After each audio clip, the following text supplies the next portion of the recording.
Assalamualaikum warahmatullahi wabarakatuh. Ketemu lagi dalam mata kuliah moderasi beragama. Hari ini kita akan membahas tentang ideologi ekstremisme dan ancaman persatuan Indonesia. Sebelumnya kita sudah pernah membahas tentang radikalisme dan ekstremisme. Kali ini kita akan mengkaitkan dengan persatuan Indonesia ya. Jadi sila yang ketiga, persatuan Indonesia. Apakah kita jadinya bersatu atau tidak dengan hadirnya ideologi ekstremisme ini? Jadi ada 4 sisi yang harus kita bahas, yaitu ekstrim dari sisi agama. Kalau kita lihat contoh dari ekstrim dari sisi agama ini adalah mewajibkan sesuatu kepada agama lain, misalnya padahal lakum dinukum waliyadin, untukmu agamamu dan untukku agamaku. Ketika sudah ada ayat tersebut, maka orang Islam sudah mematuhinya, walaupun ada yang mungkin tidak mematuhi karena tidak tahu tentang perintah ayat tersebut. Maka orang yang sudah paham, yang sudah mengetahui tidak boleh memaksakan agama lain mengikut ajaran kita, maka ada yang mungkin dia terlalu baik ya, sehingga dia memaksakan yang sesama Islam untuk mengikut pendapatnya. Akhirnya dia berkata kasar kepada yang sesama Islam. Padahal ketika kita berceramah pun bil hikmah ya, dengan adanya orang ekstrim tadi ini, maka ciri-cirinya tadi adalah perkataannya kasar. Maka dia akan mengatakan pada orang yang berbeda pendapat dengan dia, misalnya ya, perbedaan dari sisi adanya golongan yang setuju dengan istilah sholat hajat misalnya. Ada golongan yang tidak setuju dengan istilah sholat hajat. Itu ketika ada orang yang ekstrim, maka dia akan berkata kasar pada orang yang tidak mengikuti pemikiran dia, yang tidak setuju dengan sholat hajat. Jadi ada ya, misalnya golongan tertentu itu mengatakan yang penting itu hanya tahajud, tidak ada istilah sholat hajat. Ada yang mengatakan sholat hajat itu perlu untuk kita bisa meminta sesuatu keinginan. Dan orang ekstrim tadi akan menyalahkan apakah yang disalahkan itu yang melaksanakan sholat hajat, ataupun yang disalahkan itu nanti orang yang tidak melaksanakan sholat hajat. Misalnya mengatakan bahwa kamu itu kurang kerjaan ya, tidak ada disuruh Nabi misalnya sholat hajat, tetapi kamu sholat hajat. Orang yang ekstrim lainnya misalnya yang setuju dengan sholat hajat, kamu yang tidak tahu ilmu, sholat hajat itu memang ada, ini dalilnya ini. Nah, padahal yang dibahas itu adalah tentang sholat sunnah, tapi jadinya merasa paling benar dan merasa harus wajib temennya itu mengikut pemikiran dia. Akhirnya yang tadinya berteman jadinya tidak berteman. Itulah salah satu contoh ekstrim dari sisi teks atau perkataan. Jadi ekstrim itu yang pertama dari sisi perkataan. Oke. Yang kedua yaitu ekstrim dari sisi sosial. Maka dia akan ekstrim dari sisi gerakan dakwah misalnya. Ketika melihat perbedaan pada golongan yang tidak sependapat dengan dia, maka mereka ini mungkin tidak ucapan kasar yang keluar, tetapi pemikiran. Nah, jadi ekstrim dari sisi pemikiran. Dia akan berprasangka buruk terhadap orang yang berbeda pendapat dengan dia. Dia akan mengatakan, oh mereka itu sesat itu, begitu ya. Karena mereka tidak mengakui adanya sholat hajat, seperti itu ya. Misalnya, mereka itu sesat itu karena tidak ada pada masa Rasul itu seperti itu misalnya. Jadi terkadang yang dibahas itu adalah hal-hal yang sunnah, yang tidak dikerjakan pun tidak masalah, kalaupun dikerjakan pun berpahala misalnya. Tetapi karena yang dibahas itu adalah sesuatu yang mereka anggap sebagai bid'ah, maka ya bagi orang yang merasa benar tadi, dia akan menganggap bahwa hanya dia yang masuk surga, seperti itu. Memang ada penjelasan hanya satu golongan yang akan masuk surga. Itu satu golongan itu adalah Ahlus Sunnah wal Jamaah, yang kita nggak tahu siapa yang menerapkan itu. Bisa jadi teman kita yang kita salahkan itu ya. Jadi jangan cepat-cepat menyimpulkan orang itu kafir, sesat. Bisa jadi dia yang lebih banyak pahalanya atau yang diterima pahalanya oleh Allah. Kecuali kalau kita melihat memang benar-benar yang dia lakukan itu syirik ya. Misalnya dia menyembah pohon setiap maghrib, terus kemudian ada juga yang memakai jimat.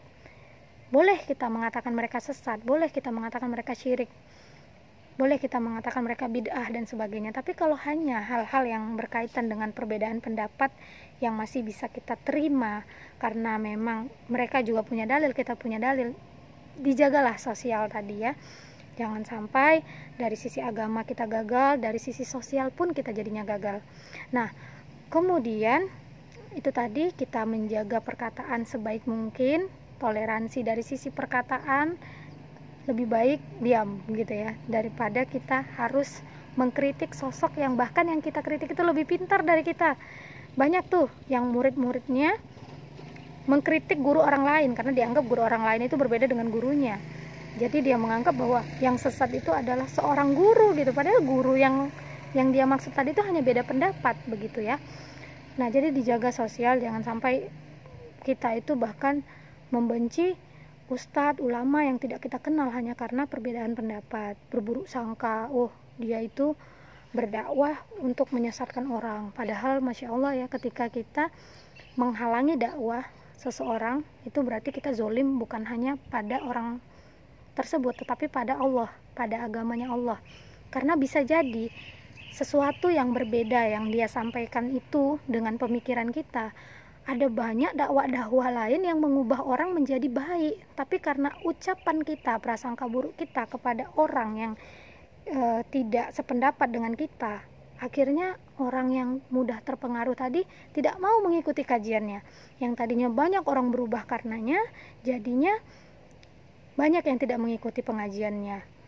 Bahaya ya. Jadi hati-hati ketika mengkritik para ulama. Dan kemudian kita lihat lagi ekstrim dari sisi adat istiadat misalnya. Jadi kita harus menghargai juga adat istiadat. Setiap budaya atau setiap daerah itu beda-beda ya. Seperti kayak di kampung saya itu ada istilah upah-upah ya. Jadi dikalungkan sarung di leher. Itu saya juga kurang menelusuri ya. Tetapi ya kalau tujuannya hanya sekedar memberi semangat, jadi saya rasa tidak masalah ya dikalungkan itu ya, tidak disembah hal-hal yang bersifat jimat juga tidak itu ya, dikalungkan untuk dianggap sebagai sebuah persatuan seperti itu ya. Terus kemudian ada juga yang adat istiadat di daerah lain, misalnya ada tepung tawar gitu ya, diletakkan bedak itu yang seharusnya di wajah jadinya di tangan seperti itu ya. Ada simbol-simbol tertentu yang maknanya ini loh gitu.